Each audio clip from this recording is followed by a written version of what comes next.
2025 has been a great year for graphics card. মানুষ এত graphics card কিনছে এবং সব কোম্পানির গ্রাফিক্স কার্ড কিন্তু এর মধ্যে বের হয়েছে। কিন্তু অবস্থা গ্রাফিক্স কার্ডে যখনই ভালো হচ্ছিল তখন র্যামের অবস্থা কিন্তু ঠিক আমারই মতো এরকম। উপরে ফিটফাট ভিতরে সদরঘাটের মতো অবস্থা হলো আমার মতো। জিপিউর যে বেচা বিক্রি সেটা কিন্তু থেমেছিল না এবং এনভিডিয়া, এএমডি, ইন্টেল সবাই কিন্তু এই বছরই তাদের সব যে গ্রাফিক্স কার্ডগুলো ছিল, ইন্টেল আর কি আগের বছর রিলিজ করছে, নতুন নতুন সব গ্রাফিক্স কার্ড আসছে। বাট এর মধ্যে আমরা যেটা দেখবো, এর মধ্যে আমরা যতগুলো গ্রাফিক্স কার্ড আছে, this is the best GPU of the ইয়ার। কোনটা হচ্ছে আজকে বেস্ট জিপিইউ অফ দ্য ইয়ার, কোনটার অবস্থা লেজেন্ডারি, কোনটা প্রোডাক্টিভিটিতে বেস্ট, কোনটা গেমিং এ বেস্ট, আর কোনটার অবস্থা আমার মতো উপরে ফিটফাট আবারও ভিতরে সদরঘাট, এটাই আজকে দেখবো। প্রতিটা সেগমেন্ট ধরে ধরে বাজেট জিপিইউ থেকে শুরু করে কিন্তু এরকম অ্যাওয়ার্ড থাকবে। অ্যান্ড আজকে আমরা দেখবো যে কোনটা হচ্ছে আজকে best GPU of the year, segment wise থাকবে। অ্যান্ড সব কিছু আলোচনা করবে যে কোন জিপিইউটা আপনাদের নেওয়া উচিত, কোনটা নেওয়া উচিত না।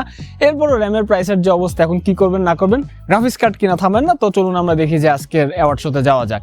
আপনারা দেখছেন অনুরাগ, দেখছেন টেকনিক বাংলাদেশ। চলুন একটু সদরঘাট থেকে ঘুরে আসি। চল, ডান, শেষ। প্রথমে আমরা যে ক্যাটাগরিটা নিয়ে কথা বলবো সেটা কিন্তু খুবই ইন্টারেস্টিং এবং কোনো মানুষের বাজেটের ক্রাইটেরিয়া এটা থাকে বেস্ট বাজেট জিপিইউ, অর্থাৎ 15,000 টাকার আশপাশে কোন জিপিইউটা হবে। 2025 সালে কিন্তু RX 580 যে জিপিইউটা ছিল ওটা কিন্তু স্ট্রং একটা কন্টেন্ডার হতে পারতো, বাট হচ্ছে না এই কারণে, কারণ ওটা কিন্তু এখন মার্কেটে নেয় এবং যে যেরকম পারে দাম হাঁকাচ্ছে। 8-9 হাজার টাকার জিপিইউ এখন 16-17 হাজার টাকায় যে ঠেকছে এবং ওটা আউটডেটেড জিপিইউ হয়ে গেছে। এইটা একটা কন্টেন্ডার ছিল। বাট গত বছরের ট্রেন্ড ফলো করলেও এবারের যেটা বাজেট জিপিইউ অফ দ্য ইয়ার পাবে, দ্যাটস আওয়ার ইন্টেল RK 380। আসলে এই অ্যাওয়ার্ডটা দেওয়াটা কিন্তু আসলে সব যে কোম্পানিগুলো শয়তানি আছে সেটাই বের হয়ে আসে, কারণ একসময় কিন্তু এনভিডিয়া, এএমডি সবাই হচ্ছে বাজেট ওয়ার্ড দিয়ে বা বাজেটের মধ্যে গ্রাফিক্স কার্ডগুলো বের করতো। বাট এখন তারা আর করতেছে না, তাদের আর এইসব ব্যাপার স্যাপারে কিন্তু মন নাই। কিন্তু RK 380 14-15 হাজার টাকার মধ্যে 6GB ভিরামের ক্যাভিয়াট বাদে এটার কিন্তু সব ভালো দিকই আছে।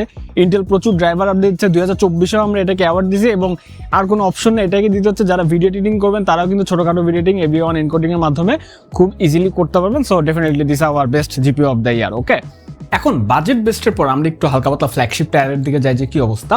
তো ফ্ল্যাগশিপ টায়ারের মধ্যে আমাদের প্রথম যেটা থাকবে সেটা হচ্ছে ফ্ল্যাগশিপ কিলার জিপিইউ, অর্থাৎ লিটারালি আর জিপিইউ যেটার দাম হবে অনেক কম, বাট মানে লিটারালি যদি আমরা বলতে যাই তাহলে ওটা ফ্ল্যাগশিপকে কিল করার মতো পসিবিলিটি থাকে।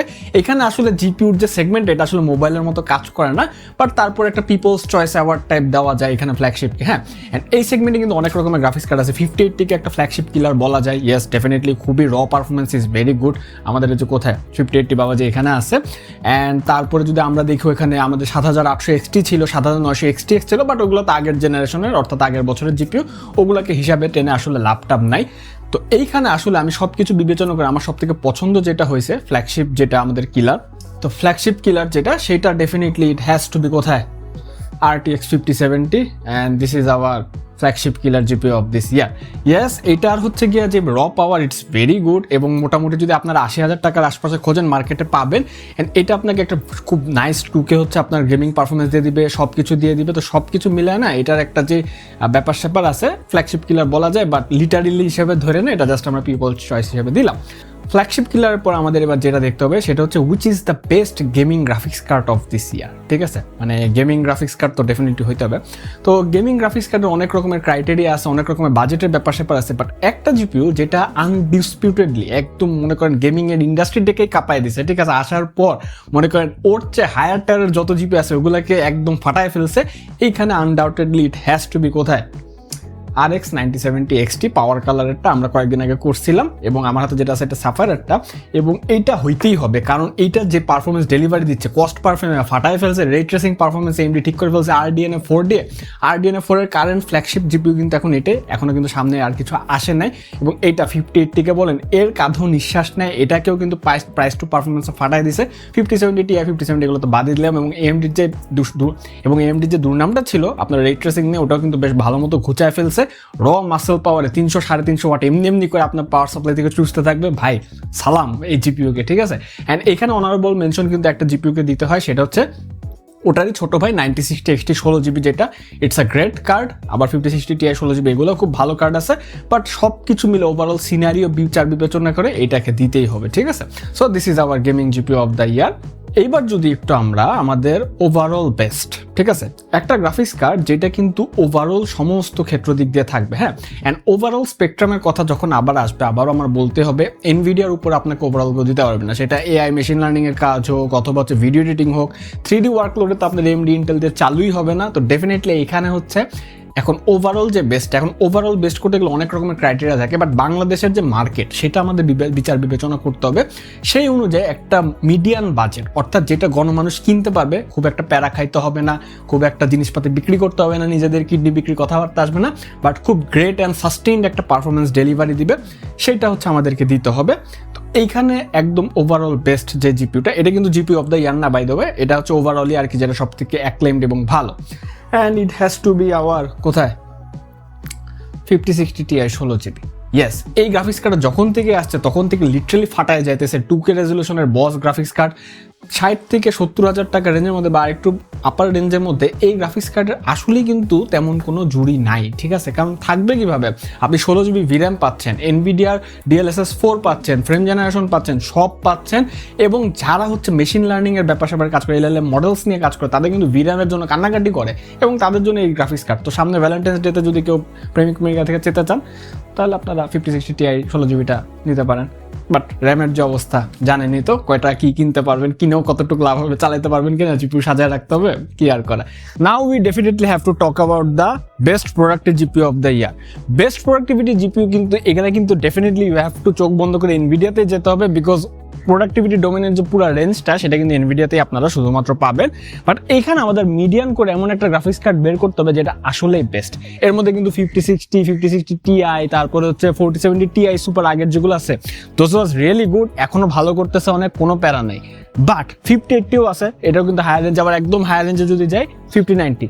বাট আমাদের বের করতে হবে এমন একটা গ্রাফিক্স কার্ড যেটা কিন্তু সব হচ্ছে চেকমার্ক পূরণ করে। বাট আমরা যে গ্রাফিক্স কার্ডের কথা বলছিলাম, যেটা সমস্ত কিছু টিকমার্ক দিবে অ্যান্ড সমস্ত কিছু স্যাটিসফাই করে দিবে এবং দামের মধ্যে বনবে, দ্যাটস হ্যাজ টু বি হচ্ছে আমাদের RTX 5070 Ti 16GB। দেখেন 5080 কিন্তু দাম বেশি, তারপরে 5090 তো একদম গট্টায়ার লেভেলের গ্রাফিক্স কার্ড, নো ক্যাপ। কিন্তু একটা জিপিউ যেটা মোটামুটি 1 লাখ থেকে আরেকটু বেশি রেঞ্জের মধ্যে আপনারা 16GB VRAM দিয়ে পাচ্ছেন, GDDR7 মেমোরি পাচ্ছেন, অ্যান্ড 16GB VRAMটাই কিন্তু এখানে প্রোডাক্টিভিটিতে মেইন খেলাটা খেলে, যার কারণে কিন্তু 4K হচ্ছে আপনার এডিটিং হোক বা যাই হোক না কেন, VRAM হাঙ্গরি যে ওয়ার্কগুলো আছে সেটা কিন্তু অনেকটাই কিন্তু আপনার সাফিসিয়েন্ট হয়ে যাবে। কিন্তু তারপরও সুপার সিরিজের বের হওয়ার কথা ছিল, 24GB RAM দিয়ে আসতো, র্যামের যে অবস্থা বুঝতেই পারতেছেন, সেগুলোর আশা করলে ভুলে যান, এটাই এখন আপনার নিতে হবে। So that's our productivity GPU of the ইয়ার। আচ্ছা, এইবার যে গ্রাফিক্স কার্ডটা নিয়ে কথা বলবো, আমার হাতে ট্রফি দেখতে পারতেছেন, সেটা হচ্ছে best value for money of the ইয়ার, অথবা যেই গ্রাফিক্স কার্ড হচ্ছে ইমার্জিং জিপিউ অফ দ্য ইয়ার। এই দুটাকে আমি এক কাতারে ফেলতেছি, কারণ একটা গ্রাফিক্স কার্ড এটা পাচ্ছে। তো ভ্যালু ফর মানি কি, আপনি যে টাকাটা দিচ্ছেন এটা কিন্তু সম্পূর্ণ সুদে আসলে উসুল হয়ে আসতেছে। আর ইমার্জিং অফ দ্য ইয়ার মানে ইমার্জিং জিপিউ অফ দ্য ইয়ার নিয়ে যদি আমরা একটু কথা বলি, এইটা হচ্ছে যে গ্রাফিক্স কার্ডটা আগে বের হয়েছে কিন্তু এই বছর নতুন করে ইমার্জ করছে, অ্যান্ড সেটার জন্য কিন্তু অনেক রকমের জিপিউ আছে। এনভিডিয়ার তরফ থেকে 4060 5060 এগুলো ছিল, তারপরে হচ্ছে আরও হচ্ছে ইন্টেলের জিপিউ আছে। বাট একটা গ্রাফিক্স কার্ড ডেফিনেটলি এটার একদম দাবিদার থাকবে, অ্যান্ড সেটা হচ্ছে definitely our ARC B580। Yes, ARC B580 নিয়ে কিন্তু নানা রকম মানুষের কানাঘুষা আছে, বাট এইটা এই বাজেটের মধ্যে 35,000 টাকার মধ্যে আপনারা 12GB VRAM পাচ্ছেন, ইনসেনলি পাওয়ারফুল। এর যে হচ্ছে কি, এর থেকেও দামি দামি যে গ্রাফিক্স কার্ডগুলো 12GB VRAM না থাকার কারণে এটার সাথে পেরে ওঠে না। অ্যান্ড ইমার্জিং এই কারণে বললাম, হার্ডওয়্যার আনবক্স কয়েকদিন আগে ভিডিও করছে, আমরা কিন্তু টেক্সট করে দেখছি যে একটা সময় কিন্তু এটার যে ওভারহেড ইস্যুটা ছিল এটা কিন্তু বিশাল প্যারা দিত, অনেকে হচ্ছে লো বাজেটের সিপিউর সাথে নিতে পারতো না। বাট ইন্টেল শুনছে এবং অনেকটাই কিন্তু মানে প্রায় পুরাটাই বলতে গেলে ফিক্স করে ফেলছে এতদিনের ড্রাইভার আপডেট দিয়ে।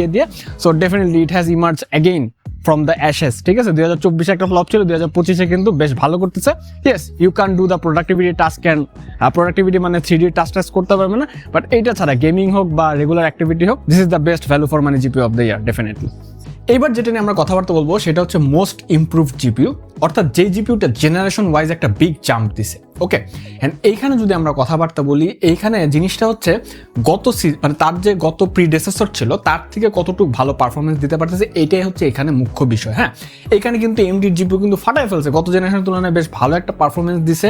এনভিডিয়া গ্রাফিক্স কার্ডগুলো GDDR7 মেমোরি ইন্ট্রোডিউস করছে তারা, তারপরে কিন্তু PCI Zen 5 স্লট ইউজ করছে, অনেক রকমের অ্যাডভান্টেজ আছে। তারপরে হচ্ছে স্পেক তো বাড়ছে, হ্যাঁ, কিন্তু দেখা গেল কোনো জিপিউ, যেমন আপনি যদি হায়ার টায়ার একদম 5090 5080 নিয়ে কথা বলেন না, বা 5070 সুপার যেগুলো আসবে হয়তো বা সামনে, বা 5070 Ti, এগুলো না গত জেনারেশনের তুলনায় 5070 4070 সুপার খুব একটা না ডিফারেন্স নেই, ঠিক আছে। জেনারেশনাল যে গ্যাপটা সেটা কিন্তু খুব একটা হয় নাই, বাট একটা গ্রাফিক্স কার্ড আমাদের খুব সুন্দর করে নজর কাটছে, যেটা জেনারেশনাল একদম অ্যাক্লেইমড ইমপ্রুভমেন্ট দিছে এবং খুবই ভিজিবল, এবং পার গ্রাফিক্স কার্ডের আপডেটে, ড্রাইভার আপডেটে সেটা কিন্তু আরো একটু করে করে এক স্টেপ করে আগায় যাচ্ছে। তাহলে মোস্ট ইমপ্রুভ জিপিইউ কোনটাকে দেওয়া যায়, এবং এটা খুবই popular, love and hate relationship আছে, and it has to be আমাদের RTX 5060। ইয়েস, RTX 5060 আমি বলবো 4060 থেকে 5060 এর জাম্পটা আমি যখন প্রথম ইনিশিয়াল বেঞ্চমার্ক করছিলাম 19-20% মতো ছিল, হার্ডওয়্যার আনবক্সড সেম কথা বলছে। পরবর্তীতে যখন আমি আরেক ফেজে বেঞ্চমার্ক করলাম কয়েক মাস পর, তখন দেখলাম যে সেটা 24 থেকে 25% চলে গেছে, এবং বলা যায় সামনে কিন্তু যখন আরেকটু ড্রাইভার আপডেট পুশ আসবে না, সেটা কিন্তু বেশ ভালো আরেকটু আগাইতে পারে, ইমপ্রুভমেন্টের স্কোপটা আছে।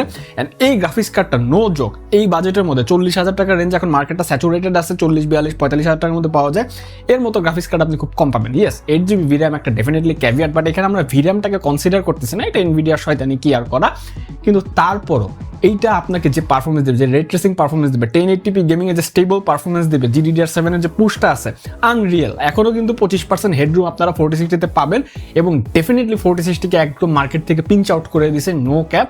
So RTX 5060 definitely has to be most improved GPU of the year, no cap. Now we have to talk about before the GPU of the year.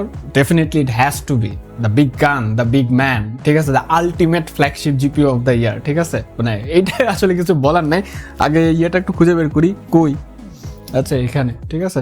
আপনারা যদি আমার জন্য পাত্রী টাত্রী খুঁজতে চান এভাবে আমার মতো করতে পারেন, বা পলকেরও যদি লাগে। আচ্ছা, so ultimate flagship GPU, it has to be this, কোনো এখানে বাধা দাঁড়া নেই, এটা ওজন 2.5 kilo, that has to be RTX 5090। আমার হাতে যেটা দেখছেন গিগাবাইটের RTX 5090টা, এইটা definitely whether you can go for, আপনি যদি চিন্তা করেন ভিডিও টেকিং ফার্ম দেবেন, অথবা যদি আপনি চিন্তা করেন যাচাই আমি AI নিয়ে ফাটাই ফেলবেন, অথবা আপনি গেমিং করে ফাটাই ফেলবেন, 4K তে একদম ম্যাক্স আউট করে খেলবেন, 4K তে ম্যাক্স আউটটাও বেশি হয়ে যায়, বাট 32GB VRAM এর জিপিইউ আপনাকে একদম শেষ করে দিবে, মানে ঠিক আছে, পারফরমেন্স দিয়ে। দামটাও কিন্তু সেরকম ঠিক করছে, 3 লাখ 4 লাখ 5 লাখ, হ্যাঁ, যত আপনারা যেতে চান। ইভেন আসুস তো ওদের গোল্ড এডিশনটাও বের করছে, ঠিক আছে, অ্যাস্ট্রালের পাশাপাশি কি জানে দুবের নামটা আমাকে খেয়াল আসতেছে না, বাট যাই হোক, ইট হ্যাজ টু বি আমাদের RTX 5090, no cap. So this is our ultimate flagship of the year, the daddy GPU of the year. এখন এতক্ষণ ধরে আমরা বেস্ট যে জিপিইউগুলো আছে সেগুলো নিয়ে কথাবার্তা বললাম, কিন্তু আমার মতো সদরঘাট মার্কা যে জিপিইউটা এই বছরের, সেটা নিয়েও কথাবার্তা হবে, and that has to be our flop of the year graphics card. এখানে হচ্ছে আমি ক্রেস্টও লাল কালার করছি, because it's the red mark, no one should cross actually, ঠিক আছে। তো ফ্লপ গ্রাফিক্স কার্ড নিয়ে এই বছর আসলে একটাই অপশন আছে, and that definitely has to be RTX 5060 Ti 8GB যে ভ্যারিয়েন্টটা। এটা কিন্তু বের হওয়ার সাথে সাথে প্রচুর ব্যাকল্যাশ খাইছে, এবং খাওয়ারই কথা, ঠিক আছে, কারণ একই জিপিইউ 16GB VRAM এর কারণে আপনারা দেখবেন যে one of the best GPU হয়ে গেল, এবং এটাই কিন্তু 8GB হওয়ার কারণে ইভেন ARC D580 যেটা, তার সাথে কিন্তু 2K গেমিং বা হায়ার রেজলিউশনের টেক্সচার দিলে পারে না। এবং এখানে অনারেবল মেনশনটা কিছুটা 9060 কে দেওয়া যায়, বিকজ 9060 একই কাতারের জিপিইউ, বাট 9060 কিন্তু দামটা কম। বাট 5060 Ti 8GB আসলে মানে আমাদের হতাশ করছে, একরকম দাম টাম সব মিলে 55-56 হাজার টাকার GPU. So that definitely it's not worth it. And এই জিপিইউটা এতই ফ্লপ যে এখন আসলে রিটেলাররাও তাদের হচ্ছে শোকেজের মধ্যে রাখে না। তো আমরা এটার যে অ্যাওয়ার্ডটা, সেটা ওর ছোট ভাই আগের জেনারেশনে 4060 Ti কে দিয়ে দিলাম। তো থ্যাংক ইউ 4060 Ti। লাস্ট এখন আমাদের যেটা থাকতেছে, which is the GPU of the ইয়ার, আমি একটু এখানে বের করে রাখি অ্যাওয়ার্ডটা। এইটা হচ্ছে আমাদের GPU of the year. And এই জিপিইউ অফ দ্য ইয়ার দেওয়ার ক্ষেত্রে কিন্তু আমি যে মতামত দেবো অনেকের সাথে মিলতে পারে, নাও মিলতে পারে, বাট একটা জিনিস, জিপিইউ অফ দ্য ইয়ারকে খালি চোখে দেওয়া যাবে না। এই জিপিইউটা হবে এমন একটা গ্রাফিক্স কার্ড যেটা কিন্তু আমাদের গত বছর RK 580 হয়েছিল, হ্যাঁ, আমি কিন্তু ডিসকাস করে দিয়েছিলাম কেন হয়েছিল। এই জিপিইউটা না যখন বের হয়েছে তখন ইন্ডাস্ট্রিটা না যেটা শিফট, ওইটাকে একদম ঘুরাই দিছে। একটা কোম্পানি যেখানে ঢুকতেছিল সেটাকে একদম দাঁড় করাই দিছে, অনেক হয়তো বুঝতে পারতেছেন, মানে পুরা যে ইন্ডাস্ট্রির যে চক্করটা সেটা একদম অন্য জায়গায় নিয়ে গেছে। অ্যান্ড গণমানুষের, ঠিক আছে, এখানে কিন্তু গণমানুষের কথা বলতে হবে, গণমানুষ যে টাকাটা ইনভেস্ট করতেছে পাই করে হচ্ছে আপনি বুঝে পাবে, একদম মোটামুটি যতগুলো স্পেকট্রাম আছে এখানে একদম খাবলায় ধরছে, ঠিক আছে, এবং তার যে কম্পিটিটর আছে তার থেকে অনেকটা আগে আছে। অ্যান্ড ডেফিনেটলি ইন্ডাস্ট্রিতে মার্কেটে একটা শিফট আনছে, এটাই একটা বড় হচ্ছে জিনিস। তো এইখানে জিপিইউ অফ দ্য ইয়ারে কিন্তু আমরা অনেক রকমের কথাবার্তা বলি, অনেক রকমের ক্রাইটেরিয়া থাকে, বাংলাদেশের মানুষের গণমানুষের একটা কেনারও হচ্ছে ব্যাপার স্যাপার থাকে, বাট এই বছর আমরা চিন্তা করলাম যে এই গ্রাফিক্স কার্ডটাকে definitely has to be GPU of the year, কারণ এটা এনে মার্কেটটাকে ওলট পালট করে দিছে, ঠিক আছে। র পারফরমেন্স হোক, রে ট্রেসিং পারফরমেন্স হোক, গেমিংয়ে এডিটিংও ভালো করে, সব কিছু মিলে। And it has to be hour GPU of the year, that's our RX 9070 XT 16GB। Yes, এইটা হচ্ছে আছে আমার হাতে, পাওয়ার কালার একটা বা যেটাই হোক না কেন আপনি নিতে পারেন। এখন এইটা নিয়ে অনেকে তেরে আসবে, ভাই কেন কেন কেন, but it has to be, ঠিক আছে। আমি যখন গেমিংয়ে বলছিলাম তখনও হাইলি অ্যাক্লেমার প্রেইজ করছি, এখনও করব। এইটা আসার পরে AMD জাস্ট দেখাইছে হোয়াট দে ক্যান ডু, ঠিক আছে, হোয়াট ক্যালিবার দে হ্যাভ। এটার পরে যদি আর কোনো জিপিইউ আসতো গেমিংয়ে ফাটায় ফেলতো হয়তো, বা হ্যাঁ বলতে পারেন যে প্রোডাক্টিভিটির যে স্পেকট্রাম আছে বা ইয়ে আছে এটা টাচ করতেছে না, ওটা করতেছে না, বাট এগুলোর জন্য কিন্তু আমরা আলাদা আলাদা যে ক্যাটাগরি এবং প্রাইসগুলো সেগুলো কিন্তু আমরা দিয়ে দিছি, ঠিক আছে। তো এখানে আসলে বলার কিছু নেই, বাট এইটা ডেফিনেটলি আমি বলবো যে র মাসল পাওয়ার, স্পেশালি যখন হচ্ছে হার্ডওয়্যার আনবক্স করে 5080-কে যেভাবে ইয়ে করে, আমরা যখন বেঞ্চমার্ক করি, ঠিক আছে, মানে it has showed is calibre. এবং ডেফিনেটলি যে টাকা আপনি ঢালবেন 95, 96, 1 লাখ টাকা যেটাই ঢালেন না কেন, পাই আপনার উসুলে আপনাকে অনেক বেশি দিয়ে দিবে। So this is the special GPU for the year, this is GPU of the year of 2025। So এইটুকুই ছিল আমাদের ভিডিও। অন্যান্য ইউটিউবারদের মতো আরও টেনে টুনে নানা রকমের সেগমেন্ট আর বের করতে পারিনি, কাজে ফাঁকি দেওয়া আর কি, বুঝতে পারতেছেন। বাট এটুকু বলতে চাই, গ্রাফিক্স কার্ড যেটা নেন না কেন অনেক টাকা দিয়ে অনেক কষ্ট করে মানুষজন কেনে, তো সাবধানে নিয়েন। অ্যান্ড গ্রাফিক্স কার্ড কিন্তু একটা অনেক বড় আবেগের অংশ হয়ে গেছে। অ্যান্ড ডেফিনেটলি আমি যদি টেকনিক্যাল টার্মস দিয়ে বলি, গ্রাফিক্স কার্ড একটা পিসিতে থাকা কিন্তু এটা একটা মানে বিশাল একটা অ্যাডভান্টেজ, ঠিক আছে। যেটাই নেন নিজের হচ্ছে যাতে কাজে লাগে, তারপরে নিজের যে ভালোবাসার জায়গাটা ওটা থেকে নিয়েন, ভালো থাকবেন। আর শেষমেশ বলতে পারি যে আপনার অনেক দিন টেকলিকের সাথে ছিলেন, পুরাটা বছর ছিলেন, অনেক ধন্যবাদ। নতুন বছরে আমরা আশা করি আরও ভালো করব, সবাই দোয়া করবেন। And definitely very very good happy new year, সবাই ভালো থাকবেন। আর আমাদের একটা গ্রুপ আছে, জয়েন হয়ে যান। তো দ্যাটস ইট, গুড বাই। ভাই ঠান্ডা রে ভাই,